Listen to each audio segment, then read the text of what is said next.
Hi, I'm Dr. Tallis Barker from waterfasting.org. I'd like to cover one of the most contentious issues in all of water fasting, and that is the whole idea that water fasting causes muscle loss. We're going to try and disentangle fact from fiction, which in itself is going to be quite a challenge, since really the only way to know what's truly going on is if somehow we could get in there into your muscle cells and see what's going on. We can't. So effectively, we're reliant on indirect evidence, but I do believe that there is enough information based on very clear indirect evidence to come to a conclusion on this whole issue. And rather than just rely on the hearsay of others, I just like to present that evidence so you can make your own decision.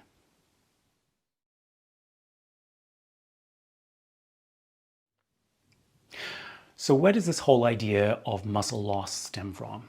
Well, I don't think anyone really knows, but one thing is for sure. When you fast, you're going to start to feel weaker. And understandably, if you're feeling weaker, the logical conclusion is that something's going on with your muscles. And I think it's not a huge leap of the imagination to get to the point that you really start to assume that, yeah, the fast must be causing muscle loss. In addition to this, there's another factor, and that is that, as is pretty well known, within 24 to 36 hours after the beginning of a fast, you're going to run out of glycogen, the stored version of your carbohydrates. And yet, if this were the case and there were no other source of blood sugar, you should be running on 0 blood sugar in your blood, but that's not the case. So the idea is that effectively, especially while ketosis, your fat-burning mechanism, is evolving over the first few days of the fast, your body is also breaking down muscle tissue to strip the proteins in order to create blood glucose to burn. We'll come back to that later. Another issue that contributes to the whole confusion here is also terminology. Muscle loss. Fasting causes muscle loss, but what does that really mean? We'll come back to that too. Finally, technology plays a very big role, especially recently, in the idea that fasting causes muscle loss.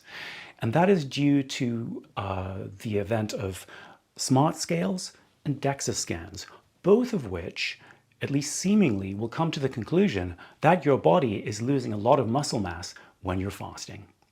So now in the next section, we're going to go into that in a lot more detail.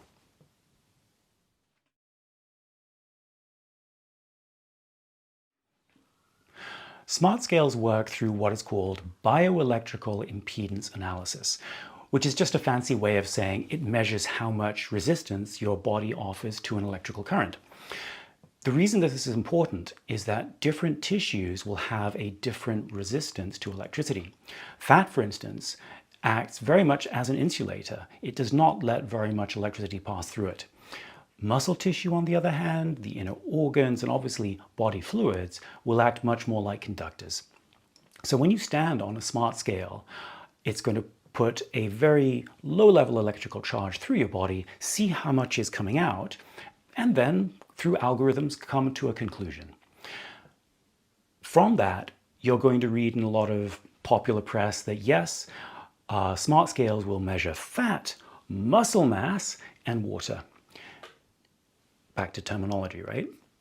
So the thing is, if you look at what the manufacturers actually write in their small print, it doesn't talk about muscle loss, or rather muscle mass. It talks about measuring fat, water, and fat-free mass.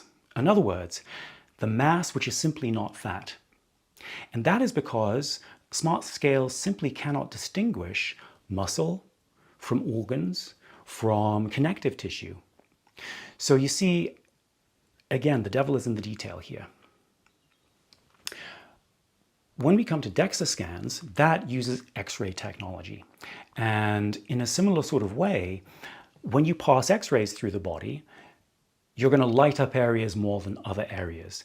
So essentially what a DEXA scan can actually measure is the mineral salts of your bone as one category. It will measure fat as another category. And then it's not measuring muscle mass, just like with the smart scales, although again, you can read about it in the popular press that way. If you actually look at what the manufacturers write, they will talk about lean mass, not muscle mass, lean mass. And that is because a DEXA scan cannot distinguish muscle mass or other muscle tissue from connective tissue, from your organs, or even from body fluids. So again, it's a gross oversimplification when somebody comes back having had a DEXA scan and they're horrified by the amount that the DEXA scan has said that they have lost in terms of muscle mass, because they've not, okay?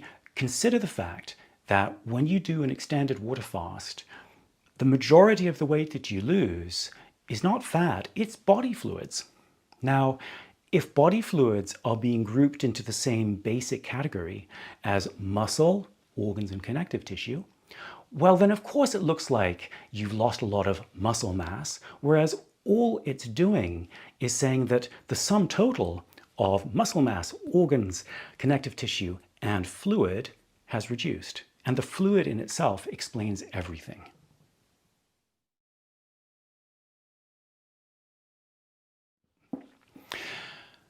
Okay, so we can't see inside the body into our muscle tissue to see what's going on for real. We can only make an educated guess. So what I'd like to do now is just consider the possibility that muscle loss in the strict sense of the word is truly taking place. What would happen? Okay, first of all, muscle tissue is pretty important to existence. Without it, you're not going to get very far. So the idea that the body is just going to harm itself is pretty far-fetched. The body is going to do everything it possibly can to preserve maximum health at all times. But really, above and beyond that, let's just assume that in any case, the body is autophagizing, it's breaking down muscle cells, muscle tissue. Well, this would be a hugely destructive process, leading to the influx of huge amounts of toxicity as cells are being ripped apart, and you've got all sorts of junk flowing through the blood.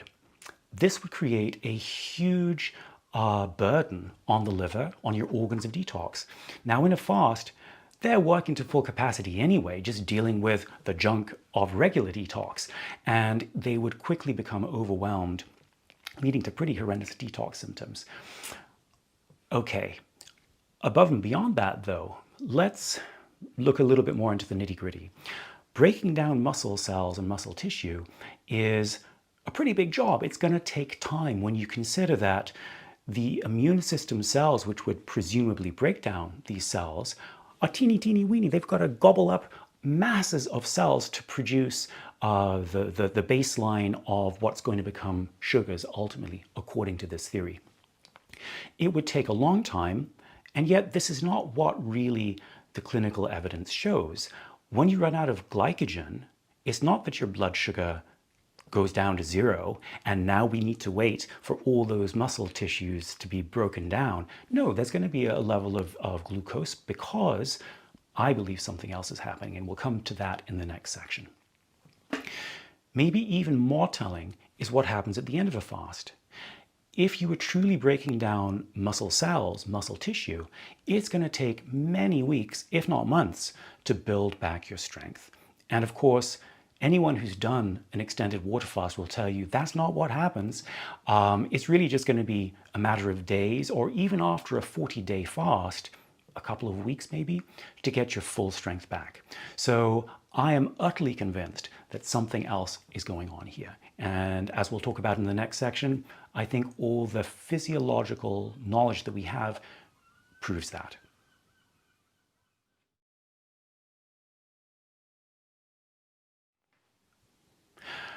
So what actually happens for a fact that we know with 100% certainty?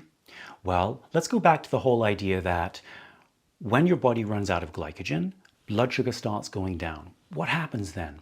Well, we know for a fact that one of the first responses to low blood sugar is that the body will increase production of cortisol. Now, during a fast, cortisol is the hormone which allows access to your adipose tissue so that fat and all the versions of fat can start flooding into the bloodstream from where cells will pick it up in order to burn through ketosis.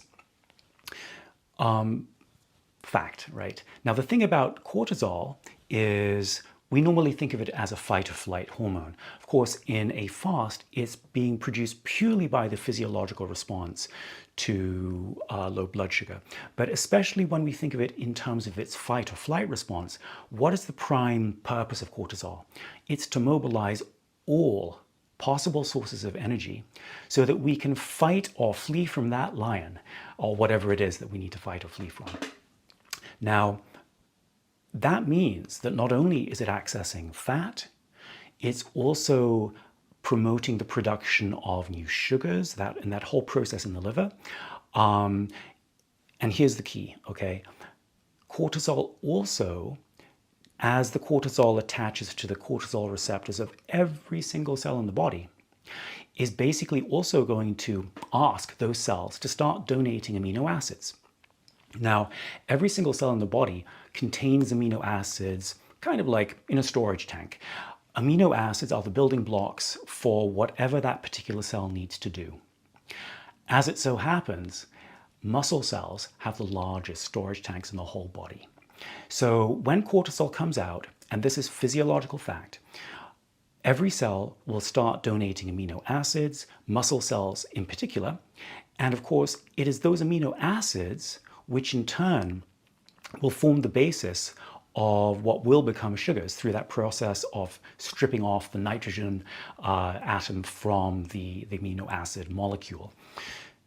This is not a destructive process.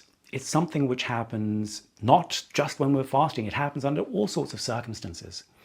So again, the idea of the body is not going to do anything which will end up harming itself is utterly confirmed here. Now, of course, because it's not a destructive process, it's not going to create a further burden on your organs of detox through added toxicity.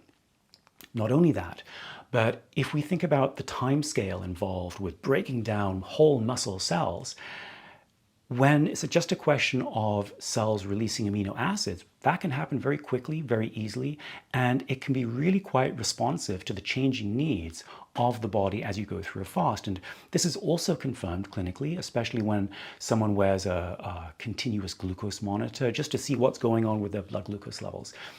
It's always going to be fluctuating.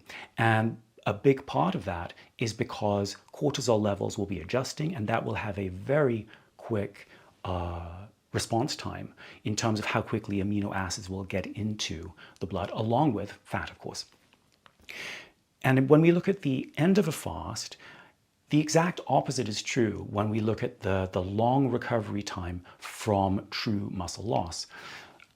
We rebuild very, very quickly. We regain our strength very, very quickly at the end of a fast. And that's simply because we don't need to build new muscle tissue. We simply need to refeed healthily in our own good time and allow the natural amino acids in the food we're eating to refill those storage tanks.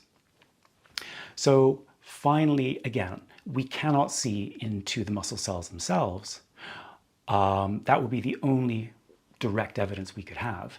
But there is so much indirect evidence to support this theory that I would like to promote, that it is amino acids which really is the issue here. When we don't break down muscles, there's no need to worry about it.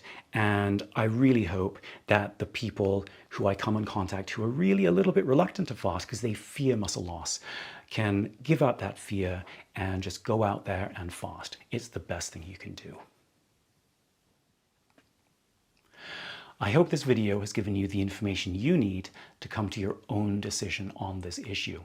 Is it true muscle loss, or is it just amino acids from the whole body, and yes, especially from muscle tissue, flooding through the body to get the job done? Remember, the consequences of true muscle loss are entirely different from the, well, let's say, lack of consequences when amino acids are involved. I hope you enjoyed the video. If you did, please hit the like button, and better still, subscribe. If there are any issues I didn't cover, feel free to leave a comment, and I'm very happy to respond. Thanks for watching.